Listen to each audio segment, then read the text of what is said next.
All right, and we have arrived to the final day, day 5.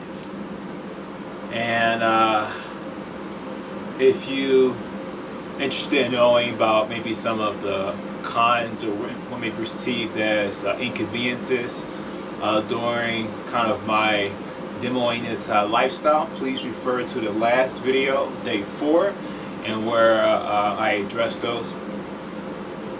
But I have to say that I've been overall satisfied with this lifestyle. Um, as I stated before briefly during my final remarks in the other video, is that uh, it's one thing where you're in a smaller structure of space and you're stationary and you're not moving. You know, example, New York City, when they have these micro apartments, and many of these fastest growing cities are implementing that concept, you know, to create more housing for these cities that's growing so rapidly. So if I was confined to such a space like this, but it was stationary, as I stated before, I think over time I will be uncomfortable. But the fact that this type of structure, recreation vehicle, is always on the move, or at least has the potential to, and where you can be in a new place as often as you would like. That is the huge appeal to me. Um, you have the whole tiny house movement. You have that as well. For me, if it's not towable, or if it doesn't have wheels, to me that's quite an unattractive feature for me. Perhaps you concur. I don't know, but I like it. I definitely like to see myself, buying a 29-foot, 29 or 30 foot. This is, like, to be specific, it's like 29.6. I don't really know how much 6 inches will make a difference regarding a travel trailer, but even going with 30 feet, I personally believe that it's sufficient for me. And the fact is, I wouldn't be in here all the time. I'll be outside doing things like hiking, mountain biking, um, just observing the beauty of the landscape of nature. So that's a huge appeal to me. And like I said, I won't be in here all the time. I'll be out and about, but to be able to come inside and to be comfortable, to be able to, if you check out day 1, you can see the interior, the full interior.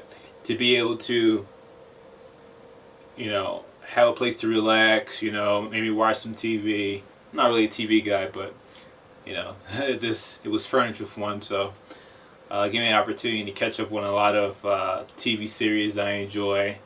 I want to be in Shark Tank. I enjoy that, and among a few others. But being able to do that, being able to have a kitchen, a kitchen space, even though it's smaller, it's quite adequate. Being able to have a adequate bathroom.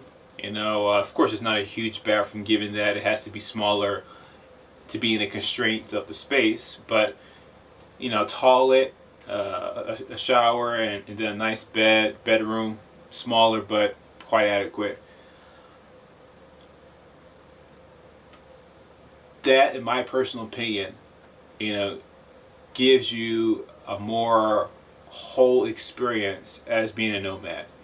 There's nothing wrong with living in, some people, they choose to live in a van. There's nothing wrong with that.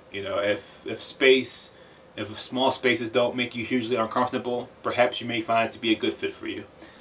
To me, I have some challenges when it comes to being confined to such a small space. It makes me uncomfortable. Makes me antsy. It's just not for me. But I am very excited about moving forward with this lifestyle. And so what I have to do now is I have to look for a more or less a 30-foot travel trailer. And that may take a little while, obviously, because I'm busy with my own work and among other things, and try to release this third book. Then I'm trying to get this publishing company going forward, because I like to start publishing other people's books as well.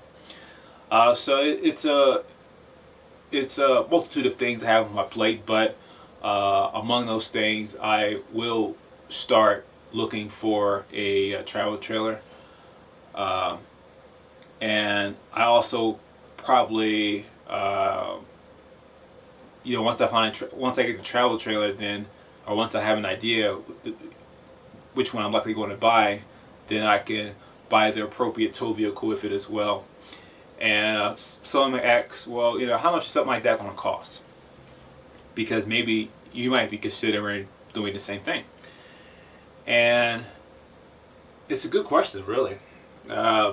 It depends on the travel trailer, the year, if it has slide outs or not, um, the condition of it.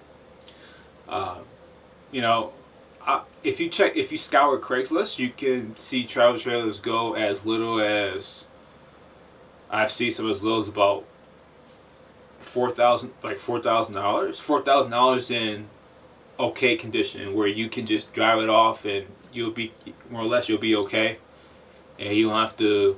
If there were problems, you won't have to worry about addressing it immediately. So 4,000, and then your tow vehicle. That depends on how much the travel trailer weighs, and when you include your cargo and all your things, so you have to factor that in. So how much you're going to pay for a tow vehicle is going to be based on your total load of your travel trailer. Uh, you know, to estimate, maybe you'll pay another, maybe you'll pay another 5 to 6 thousand. You know, and probably with 5 6 thousand, is going to be and use a vehicle. Uh, Maybe it's going to be anywhere between 6 to 8 years, 6 to 10 years old, probably. That's probably a good sweet spot, and it's probably going to have quite a bit of miles. But So yeah, 9 10 grand. Also, it's probably worth considering that you might want to get all-wheel drive, especially if you're going to be doing a lot of primitive camping, in which primitive being that you don't have electric hookups, you don't have water hookups. These are things you have to provide for yourself. You're going to need to have your own solar panels. You're going to need to have your own reservoir of waters. A lot of these public land, national forests, state parks, many of these places will allow you to stay for free, but they don't offer services. And if you want services, you have to pay for it. There are state parks like the New Mexico State Park, in where if you pay an additional fee, you can get access to those services, electricity, water. So those are things to keep in mind. But if you're going to be out there in a national forest and BLM land, you might want to consider an all-wheel drive vehicle. All-wheel drive, four-wheel drive. It may be very helpful because it is going to rain, and if you're stuck with with a two-wheel drive, you may be stuck out there for a few days. And I don't know how that works, in where let's say it's your 14th day and you're trying to leave, and you can't because you're stuck because of the rain, that happened the day before. I'm not sure how uh, Bureau of Land Management, the rangers. I'm not sure how that, what they, what would be the verdict in such a situation. So to kind of mitigate that problem at all costs. It's better, but if you can, go with a four-wheel drive or all-wheel drive vehicle. Maybe perhaps you're not able to find any type of vehicle in that area that's within your budget. But if anything, if you can pull it off, even if you have to get an older vehicle. Like for example, if a person, let's say a person has had the vehicle, let's say you're in Arizona and you was down here buying a vehicle. It doesn't snow that much down there. It doesn't have a whole lot of rain down there. So if a person has a four-wheel drive vehicle, and upon talking to the owner, you probably could safely assume that that four-wheel drive or all-wheel drive, or the four-wheel drive rather, because with four-wheel drive, you can, I believe, you can put it in four-wheel drive, as opposed to all-wheel drive is that way all the time. So, but when it comes to four-wheel drive, you can safely assume that it hasn't been used that much, which works to your advantage. So keep that in mind. Keep that in mind. Here on day 5, I'm just kind of, I mean, things with Airbnb is like, I'm being charged for a cleaning fee anyway, so I'm not being very meticulous about, cleaning every specific thing because I'm being charged for it anyway. But at the same time, I don't want to leave the place like a mess either. I'm not the guy that, oh well, I'm paying for the cleaning fee, so I'm just gonna leave all the dishes in the sink. I'm not that guy. So, and I'll come towards I'll meet them in the middle. Even overall it was a great stay, and for the price, I think it was fair. And if anything, if I was an Airbnb host, I would expect the same courtesy at the very least. But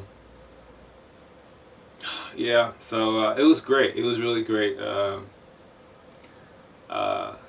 Things that I probably wouldn't buy if I had this trailer is I don't know if I would buy a TV because I don't really watch. Outside of this, I don't really watch TV.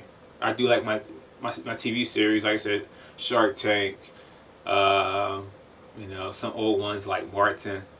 But it's not something I will watch every day.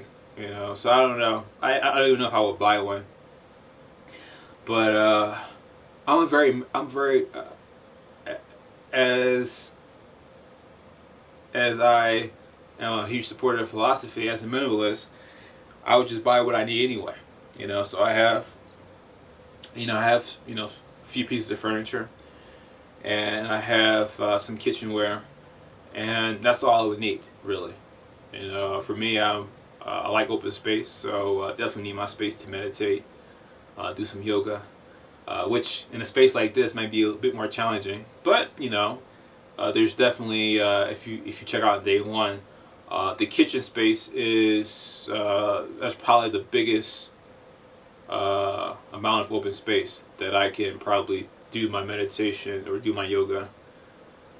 Meditation I can just do it right here on the couch. But nonetheless, it's my sincere intention to help you reach your finish line.